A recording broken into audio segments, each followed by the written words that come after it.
Oklahoma City has turned it back to them 14 times tonight. Look, there's still 5:36 in this game. There's more than enough time, but the Clippers need to refine that out. These shots more than anything else.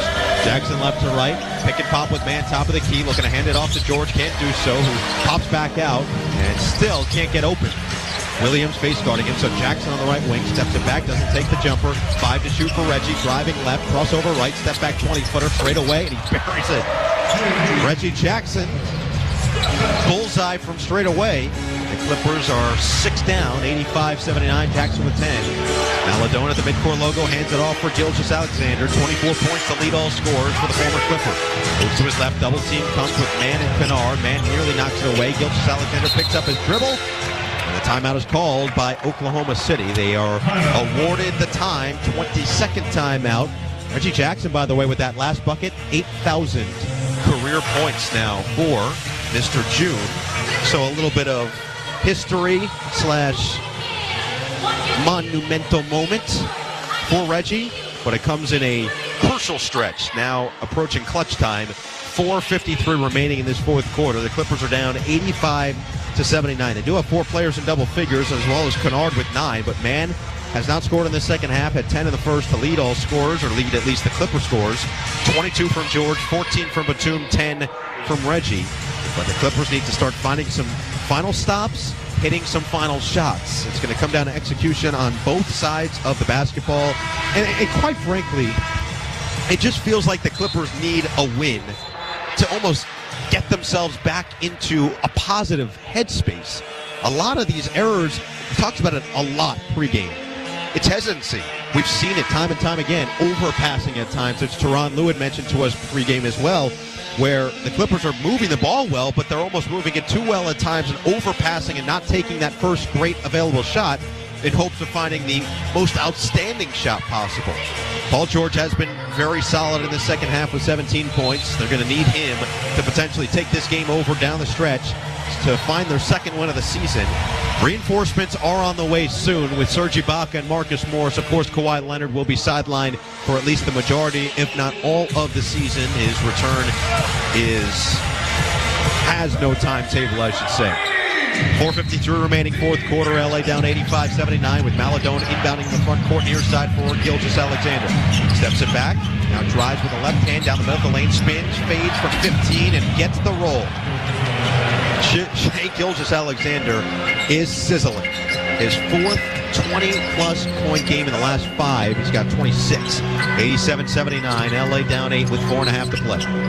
Mann longs at short corner near side. George facing up. One dribble pull-up heavily contested. Doesn't matter from 15 feet. Paul George has 2 more. He's got 24.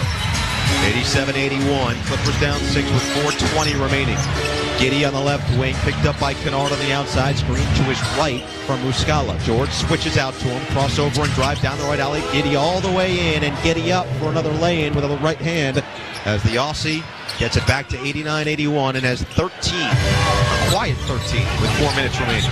LA down 8, George backing down on the near side. He's stripped by a foul, and Paul George will go to the free throw line as SGA picks up his third. So 3:58 remaining in the fourth quarter. And it is the 4th team foul on Oklahoma City. So that will mean that the Clippers are in the bonus the rest of the way. They're going to call this on the floor.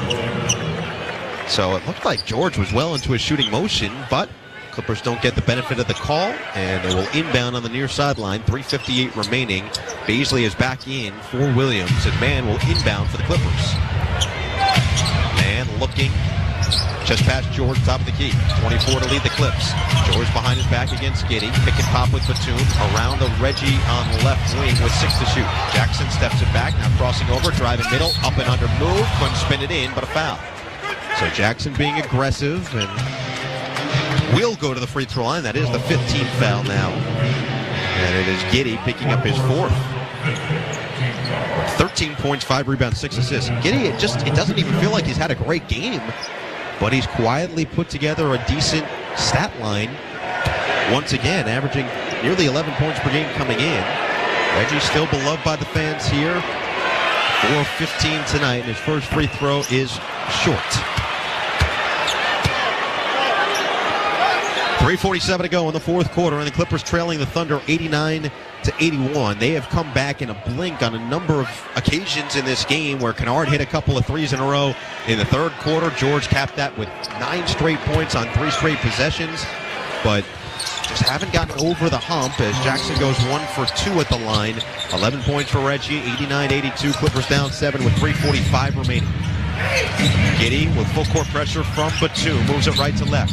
Finds Gilgeous-Alexander open on the left wing, doesn't take the jumper. Instead, double comes from George and Batum. Back to Giddey, whip it inside of the right elbow, and Muscala lost it initially, regains control and finds Maledon with 4 to shoot. Baseline drive, Maledon under the rim, couldn't squeeze it through. Batum with excellent defense, and now here comes man in the open court, left to right.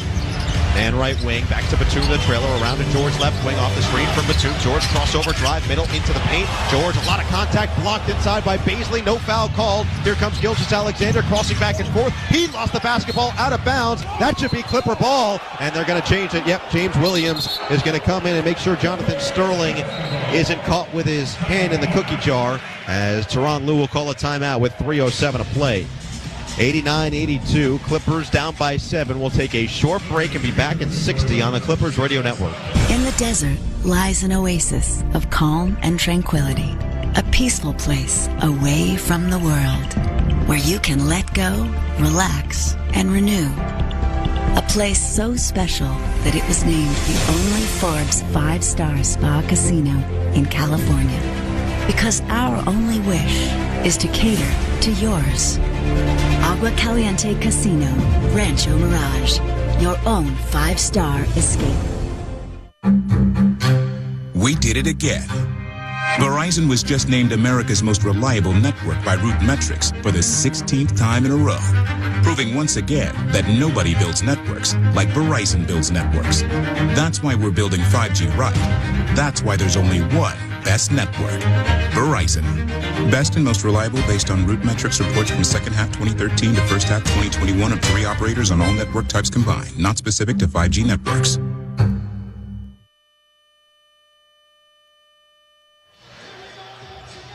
Pyros and Crips. Here in the fourth quarter from Staples Center.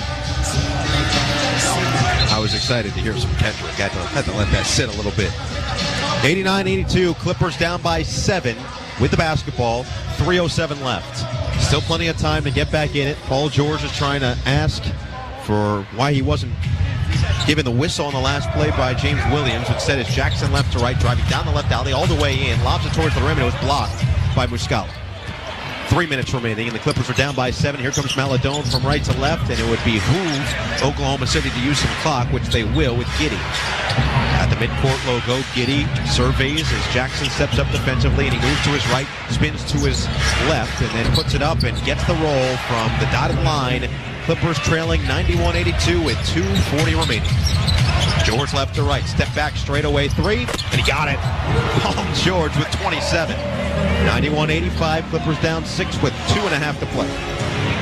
Giddey right to left, gallops into the front court. Batum with some pressure defense at the midcourt logo. Crossover right. Giddey back to his left. Step back 20-footer over Terrence Mann. Missed it short. Rebound collected by George with 2:15 remaining. And the Clippers down 6. George straight away. Steps it back. Same spot for 3. Same result. PG-13. Bullseye. Clippers within 3. 91-88 as George has 30 on his former team. 2 minutes left. Gilgeous-Alexander driving left, had it blocked and out of bounds. George with a hand on it. Jackson was there as well as Mann. SGA thought he should have gotten the foul call, but it'll be Thunder basketball inbounding baseline with 1:54 remaining and 12 to shoot.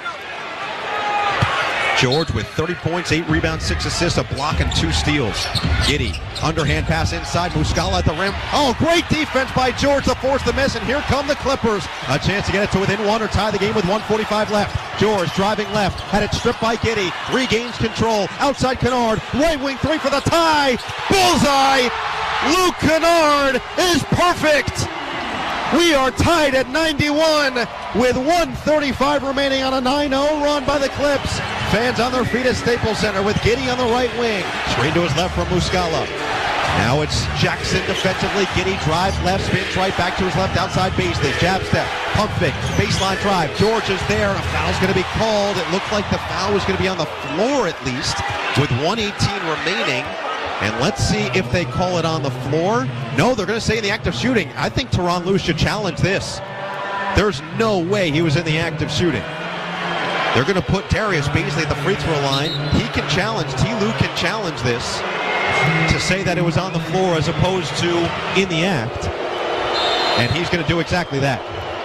That is the right decision because the foul happened. Bazley took maybe 2 steps and then went up for that layup attempt.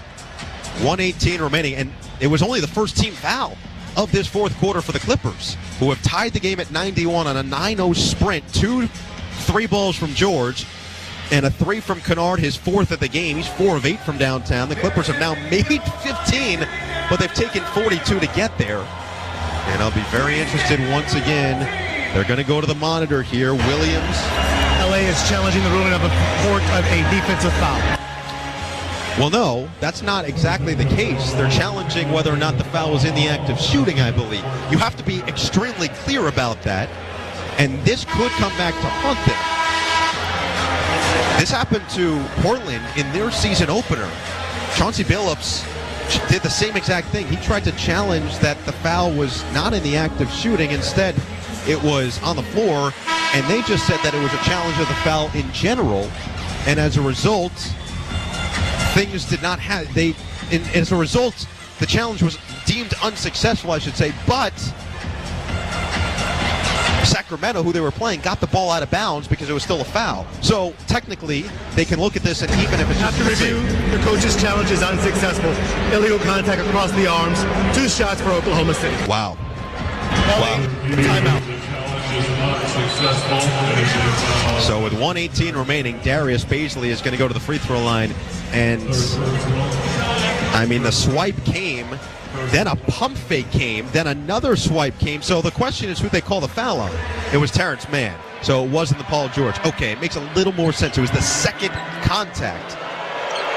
I think T. Lue was trying to say that George should have been called for the foul. However, Bazley will go to the free throw line where he's shooting 69% so far in the young season. He's 1 for 2 tonight. If he misses both, not only do the Clippers keep a tie, everybody here gets free Chick-fil-A. So